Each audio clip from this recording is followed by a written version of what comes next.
Can you hear me okay? I can. You hear me okay? Awesome. This will be number 4 service for me today, so let's do it. Yeah. Okay, well, let's dive right on in then. This is Robby Yeats from Mississippi. Maybe you can take a couple of minutes and tell us who you are. I don't think we did that on the panel discussion, did we? We didn't have the time for that. So maybe you can sort of introduce us. How did you get where you are today? I rode in the truck presently too. Yes, with great speed, I hear. Yeah, absolutely. Now, my name is Robby Yeats, and I am from the great state of Mississippi, down here in God's country.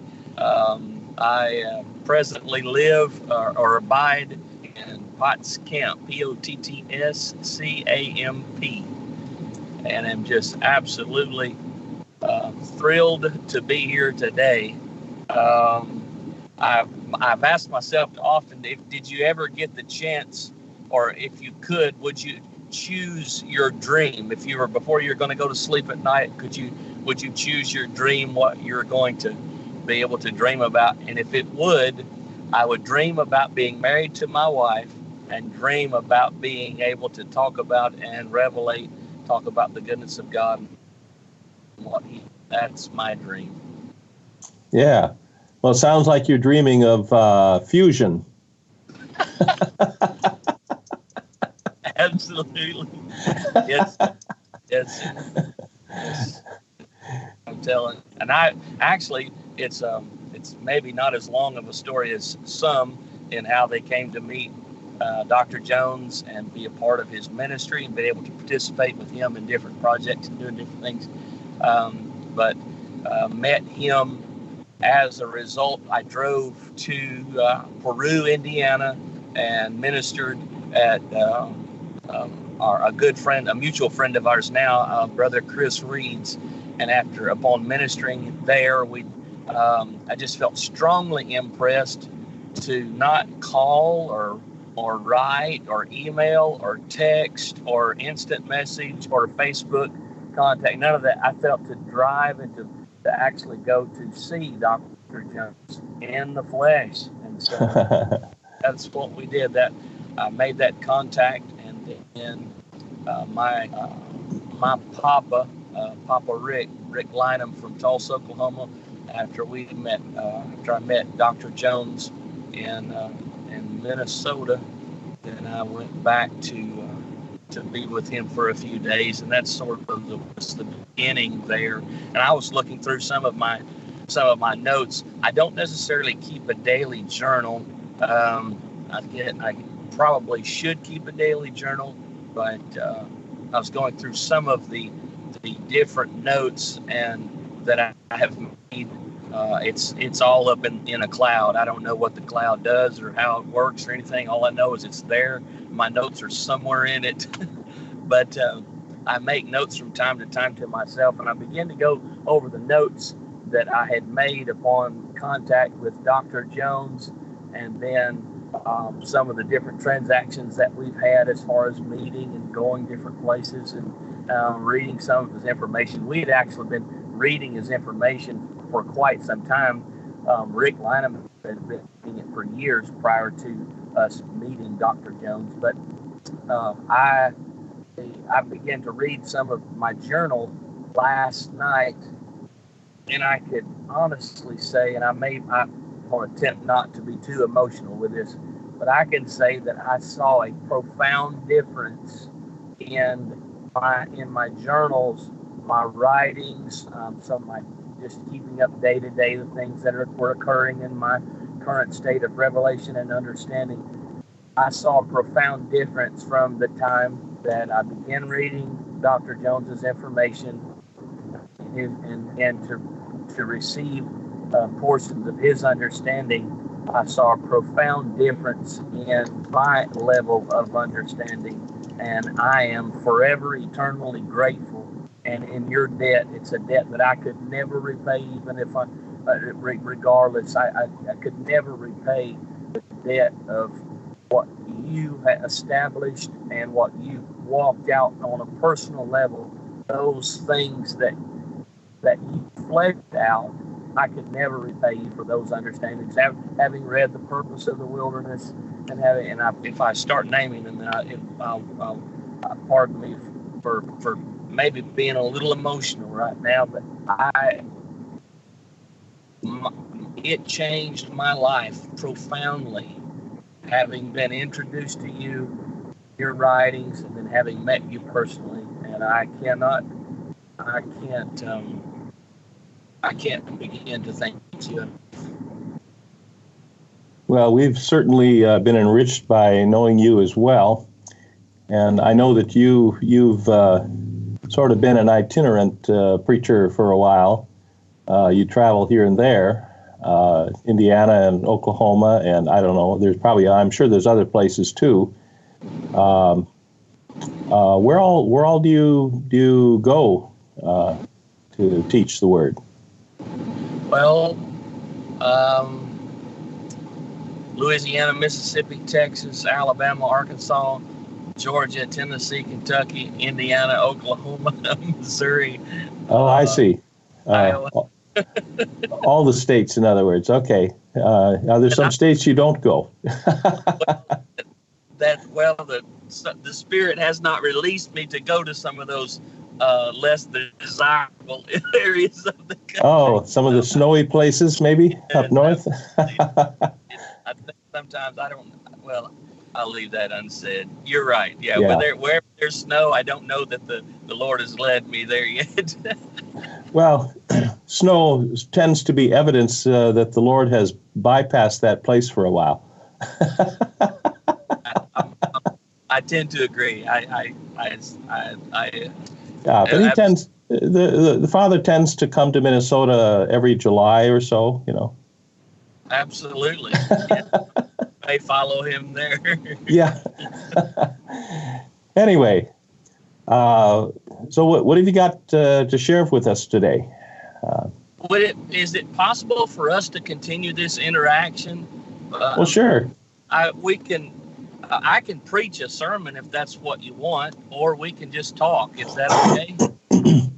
Well, it's your time slot, and whatever you're led to do is what we will do. I'm always happy to talk. Talk a lot.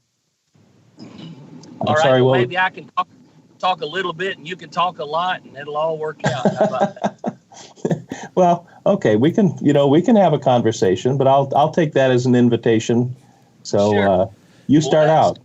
Why don't we start it like this? David was the only brother that was not invited. Also, I'm sorry, Robby, could you try bringing the phone a little bit closer? You're a little quiet, and I don't have individual volume control. Absolutely. Let me see if this does it. Did that help any? That did help, yes. All right. All right. And are you connected to a Wi-Fi network? Your video is kind of cutting out a little bit. I am connected to Wi-Fi right now. Okay, cool. Then that'll be that better? Yeah, in terms of audio it is. That'll be about the best we can get. So we'll work with it. Okay. All right. David was the only brother that was not invited, but he was God's chosen king. Joseph was sold by his brothers, but was set up to be a governor and saved them from a famine. Jacob found himself homeless and was sleeping in the desert, but became the seed of the nation of Israel. Gideon, when God found him, if you'll allow me to say it that way, was hiding behind a wine press, afraid of the Midianites, and yet he led Israel to victory over them and took the harvest. Peter cursed and denied Christ on his last day here on earth, and yet received the keys to the kingdom. Paul persecuted the church and yet became the biggest evangelist and missionary in the church. John was born into priesthood, and yet he chose God and baptized Jesus. From all of this, and if we could have this discussion, and then I've got some other topics, if you will, but I think that it's very important right now, and specifically right now, that we don't underestimate who or what God is choosing to use in this time. I think that there are people that are being groomed, the church in the wilderness, if you will, that they have been groomed for this time. And I think it's almost, Mark used the word scary about how that some of the things, the revelation and understanding he was receiving was scary. I think it's absolutely going to be frightening to the current powers that be and the current corporate infrastructure. I'll go so far as to say the Babylonian system, if you will. It's going to be just, pardon me, but downright frightening to those individuals who God's going to use and to what extent and how much he's going to use them. What say you, Dr. Jones? Well, I think it just goes to show that you never know. It's sometimes hard to see how somebody in their position, whether they're a great sinner or just an outcast or down and out or whatever the condition is, it's a bit hard to see that God may be using them and preparing them in difficult and unusual situations for something much greater in the future. God has a way of turning everything around and providing some huge contrasts. I mean, like going from Saul to Paul was an absolute turnaround that nobody was expecting, as far as we know. David was the kid out there tending sheep, and nobody suspected that he was going to be king someday. I mean, he was just a little kid out there. He was 8 years old when he was anointed the first time. And yet, the reason he was tending the sheep was because he was the little kid on the block, and that was about all he could do and about all he was good for. Everybody else had much better jobs, apparently. And so everybody, it's a little difficult. It's a little difficult to know if we walk by sight. It's hard to know how God is actually training some people before they move into their calling. And so it's a good lesson on not prejudging anyone, because you just never know.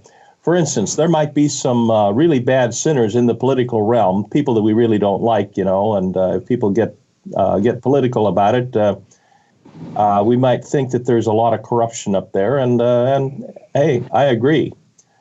On the other hand, you never know how some corrupt politicians can absolutely change. And we don't know their background. First of all, we don't know how they were raised. There are a lot of people who are in the human trafficking who were raised in situations of abuse when they were children.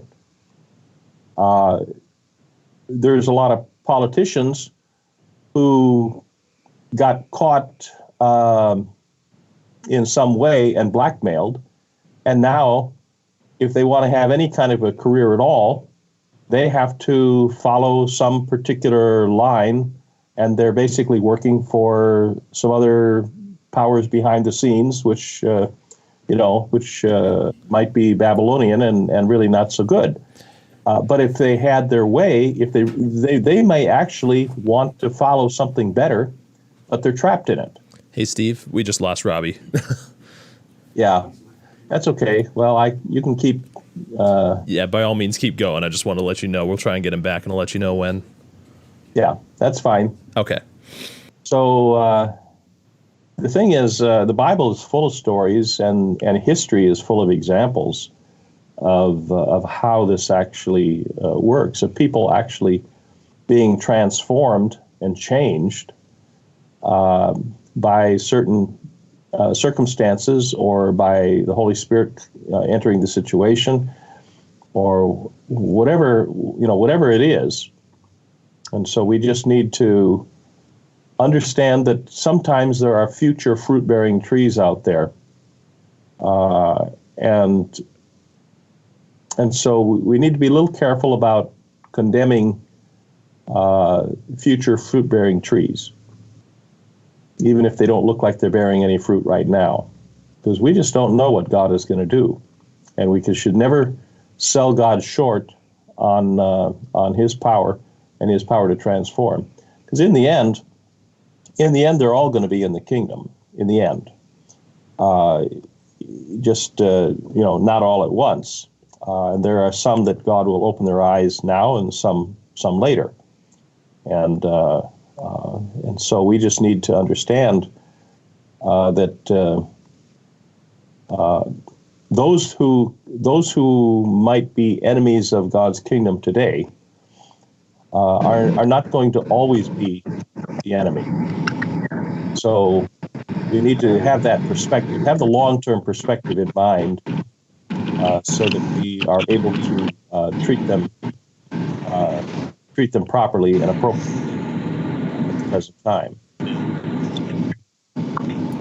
Well, I think, Robby, you back?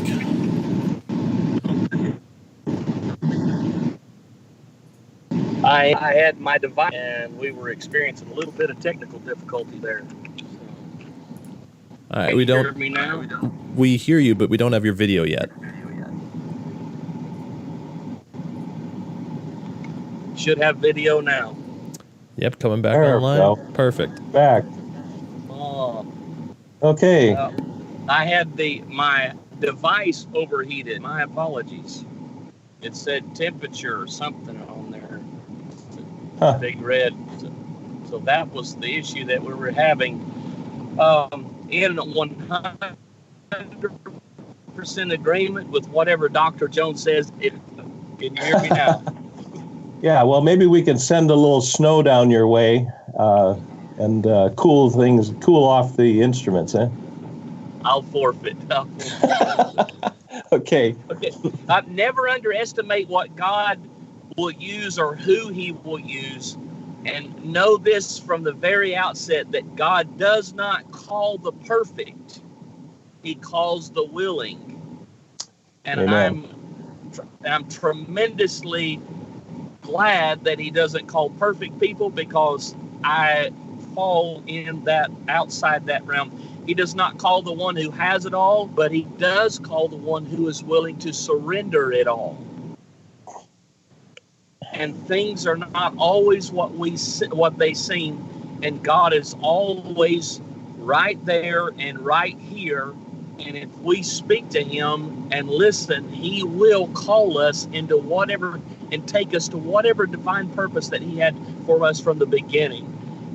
If we could switch gears just a little bit, I was privileged back in the late mid-90s to participate in a conference in Oklahoma, and they were speaking at that time about prophets, and it was a prophecy conference, if you will. And prophets are filled with compassion, but they do not tolerate a lack of investment in knowing. There must be an investment in knowing, and I think that is what the current push and the current drive, if you will, spiritually, I think that is the direction that the church is pushing tremendously. Yes, we had teachers, but even in teaching, even in that movement, there was not necessarily a knowing. There may have been surface, if you will, understanding, but there wasn't an investment in knowing. And beyond knowing what we are comfortable with, we must pursue truth. We must be in constant pursuit of truth. And God cannot trust you with the rhema Rhema. How do you like that? I'm using a Greek word, Dr. Jones. That's awesome. Hey, I'm proud of you. Where's Mark when I need him? But God will not trust you with the Rhema or the Spirit until you are confident in the Logos or the written word. And I think oftentimes we've got ourselves out on a limb, and we've actually cut the limb out from under our own self because we were so fired up spiritually and so just rambunctious and ready to go, but we did not have the understanding. If you go to Amos, the 8th chapter and the 11th verse, it said, "Behold, the days are coming, says the Lord God, that I will send a famine in the land, on the land, not a famine of bread, nor for the thirst of water, but of hearing of the word of the Lord." There's not a famine for the word.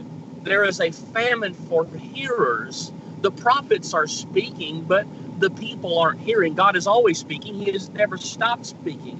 And the book of Revelation says that he that has an ear, let him hear what the Spirit is saying to the church. And I believe that the clarion call now is to produce a people who have ears to hear what God is saying. But to understand and know what God is saying, you must have an understanding or a revelation of his word, his logos. You must have that foundation, if you will. You must have a foundation of the law. Would you like to take it from there, Dr. Jones? Well, that's certainly the case. I mean, Psalm 19 tells us that, the heavens are declaring the glory of the Lord. I mean, the heavens declare, I mean, his word is everywhere. The problem is not that he stopped speaking. The problem is we've stopped hearing, or we never began to even hear, or we never took the time to hear. And that's where our biggest problem lies, yes. So, anyway, it looks like you've frozen up here. There, are you back?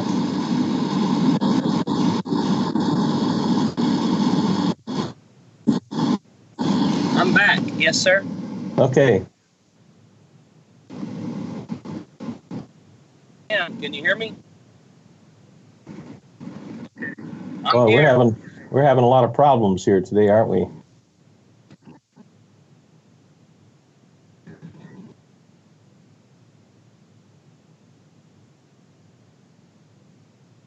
I think my device is heating up again.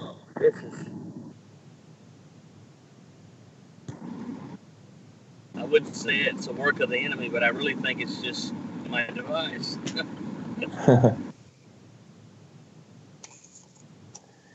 Is that any better? Can you hear me now?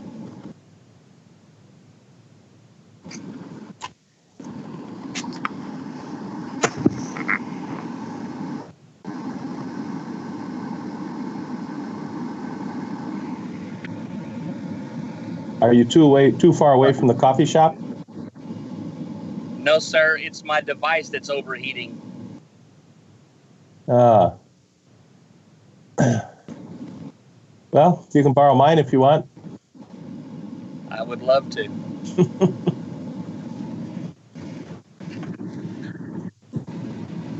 Are we stable? Let me try one other thing.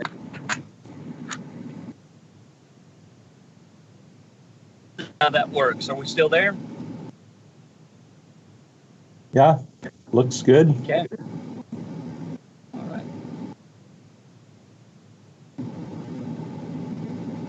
Okay. And continuing on, faith comes by hearing, and hearing by the word. We must be accountable for truth, the truth that God's given to us. But how can we hear unless there's a preacher, teacher? And how can we teach unless he's being sent? And we've got to hear the preached word that is sent. And I know this is elementary, but I truly believe that the issue that we're dealing with this generation, that does not understand the prophet, the law, and understand the concept or the implication of the law. It's not just enough to have the prophetic, but you must have the law and the prophets, or the word and the prophets. What say you, Dr. Jones? I agree. When Jesus was raised, about the first thing that he did was to explain to them, beginning with Moses and the law and the prophets. So it's the law, the prophets, and the Psalms, it says, that had prophesied all these things, but they didn't understand it until he explained it to them. So he explained basically his death and resurrection from what we call the Old Testament today. But it was all there. But it's amazing how everything can be written in there, but yet people don't see it until after the fact. In Hebrews 3:15, it says, while it is said today, if you will hear his voice, do not harden your heart as in the rebellion. I believe that hearing the voice of God causes a softening of the heart. If the lack of hearing causes a hardness of heart, and a hard heart produces pride, and that brings arrogance. And pride is a person who has been hurt and now disbelieves even their own self-worth. And they've tricked themselves into believing that they are something that they are not. And they do this to hide hurt. And I believe that there has been lots of individuals, countless individuals, who, because of the natural flow of understanding and revelation, and the way that if you allow me to say it this way, the way the church world is being transformed and the way that it's moving and it's changing constantly, I believe that we've got individuals that are definitely called to do a mighty work in the earth, but they're dealing with deep felt hurt and sometimes even resentment over that hurt. And for like I said before, they've tricked themselves into believing that there's something there are not, just to hide the hurt. What say you, Dr. Jones? That's certainly the case. I found that time and fruit are the things that seem to prove the validity or quality of the word that we hear. If the word results in pride, then it's probably not the word of the Lord, or something has gone wrong, or we've mistreated it or misunderstood it or something. Because the word of the Lord is a fire. The fire burns the flesh. And so if the result of the word that we hear destroys the flesh in some way, then it's probably a true word. But if it brings more flesh and pride, things like that, then I don't know. At least there's got to be something wrong, and you have to question it at some point. I know. For years, I have watched this because in teaching the word myself, I have to ask myself, or I need feedback from the people. I need to go out and take a look at the people and see not where they are so much as as how they are growing. If there's growth, if there's fruit, then I know that the seed of the word that's been implanted is a good seed. But if it produces a lot of arrogance and fleshly results, then I would have to question my word. It's not a matter of questioning them; it's questioning the message that I have. So are you saying that basically the initial fruit of the word would be humility? One of the first fruits would be humbleness. I would say so, because I've experienced both over the years, and I've been able to observe the fruit of each. And the carnal fruit always leads to destruction, death, pride, sin, whatever it is, whereas the true word always leads toward life, love, humility, and anything that is in the character of Christ.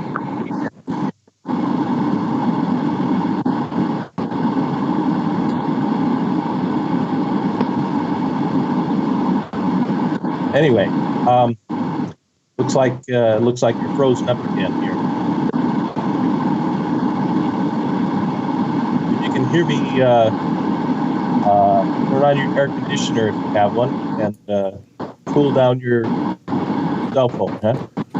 Yeah, I think the sound we're actually hearing, the constant static noise, might be the sound of his air conditioning on full blast. Oh. That's what it sounds like, at least. Yeah. Okay. Well, it looks like this isn't working too well. It worked. This worked the other day or yesterday when we were planning it, but for some reason the connection isn't coming very well today. Are you back, Robby?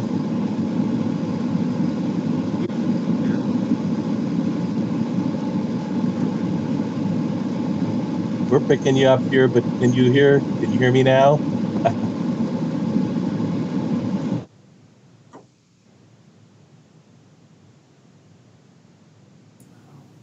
Yeah, it seems just like a really unstable connection. I'm not sure if it's the same Wi-Fi that he was using yesterday, because, like you said, yesterday it was very good quality. It was constant. It wasn't dropping out at all. It was later on in the day, though, so it could be maybe that it's hot enough that it's overheating, if that's all the problem is. Well, okay. We'll just have to try this again sometime under better circumstances. But that's, we did what we could. We gave it the A1 try, and anyway, it didn't quite work out the way we had thought. So. Anyway, I think maybe we should just end this here instead of prolonging the agony here. So anyway, it's been a good conference. We've learned a lot, and we've had it's been a good experiment, and we got speakers who are. Who are not among those who will be speaking at the Pentecost conference. And I did this deliberately because we have a lot of people that have good things to say, but unfortunately at a conference, we can't have everybody. We're limited in time, and so we can't just bring in everybody. And so I thought we would, if we have alternate conferences like this, we can have alternate speakers, and so that's what we have tried to do this time. But we are going to continue. I know now that we're getting the bugs worked out of this. We're going to continue with these interviews and with conferences, which are just multiple speakers or multiple interviews.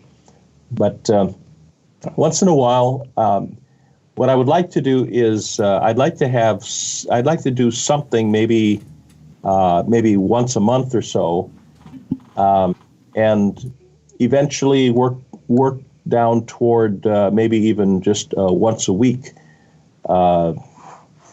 video that we do, and who knows, it might even go more than that. But I don't know that we're going to go too much more than that, because my main thing is writing, and if I spend too much time on videos, I don't have time to write, and that's part of the problem. I do need to write, because these are books that will be used, around the world and for an indefinite period of time. And so, anyway,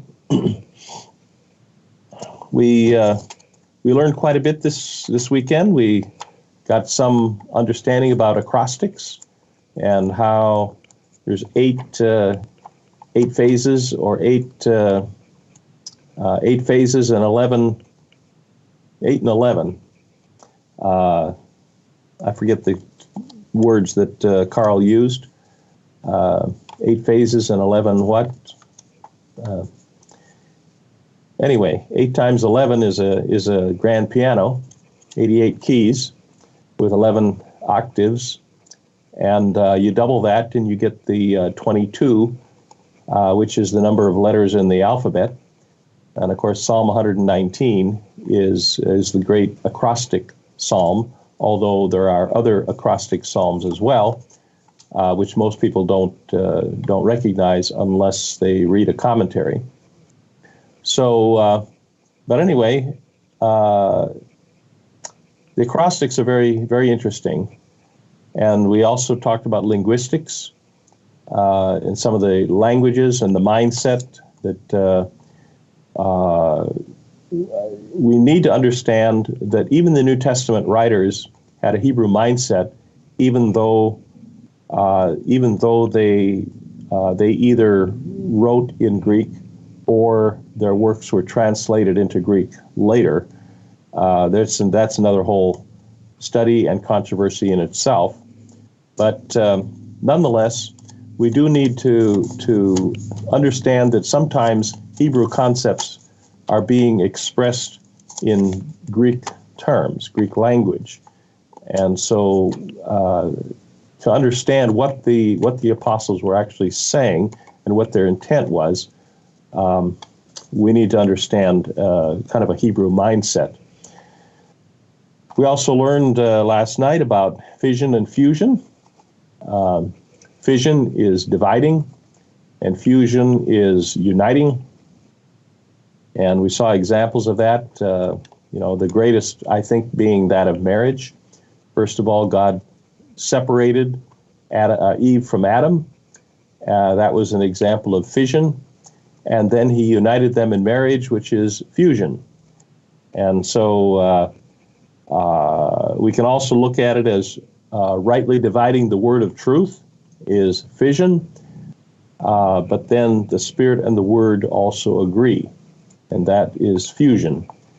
And so when we see fusion, we shouldn't, some people stop at fission. They either are word-oriented or they're spirit-oriented, but the fact is that the two need to come together and be in agreement. There needs to be a marriage between the Word and the Spirit. And this whole idea of fusion is really illustrated best by marriage. Marriage is the one of the original patterns of fusion that goes back to the garden, back in the book of Genesis.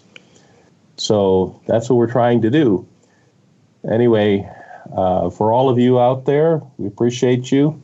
Thank you for your contributions, the donations that you've made to the conference. We appreciate it very much. And this has made it possible for us to give honorariums to the speakers, help them out and thank them, bless them for participating in this very successful conference. So I think that's about it for now. I think the conference is about done here. So let me just pray God's blessing upon all of you for watching and for the comments and questions in the chat room. And we really appreciate it. It's always good to be in touch with you. It's the next best thing to actually being there at a conference and talking to you face to face. But this is the kind of thing that we can do more often than the face-to-face conferences, which require a whole lot more planning and work and money too, for that matter. So we bless you all, and pray that the Lord will continue to lead you and guide you and speak to you and cause you to grow and bear fruit in the earth. Okay? Amen.